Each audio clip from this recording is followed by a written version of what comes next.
بسم الله توكلنا عليكم. يلا اليوم ان شاء الله حبيت ندير ان بولي غوتشي، حندير دجاجه في الكوشه محمره. انا درت في العكري، درت الكمون، درت الملح، هذا ما كان. هاي هكا ندهنها تجي صدقوني تجي هايله هايله. هانا ها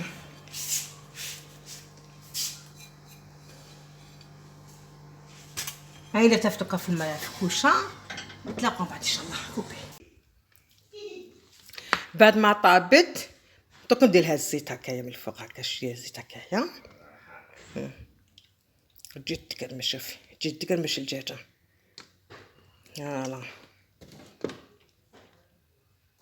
بعد ما طابت لنا الدجاجه تاعنا، يعني كما يقولوا المصريين الفراخ، تحياتي ليهم. بعد ما طابت لنا الفراخ تاعنا، هاي لك الدجاجه الحمراء، انا شبحتها بالرز ودرت لها البطاطا الفخيت هذيك. انا قلت لك ماشي ندير انا واش نطيب نوري لكم. اليوم درت دجاج محمر. شهيه طيبه، تحياتي كامل لحباباتي المشاركين اللي يتابعوا فيا، وما تنساو ديروا لي التعليق والبارطاج. يعطيكم الصحه وبارك الله فيكم. كل يوم جديد وفي امان الله. سلامه.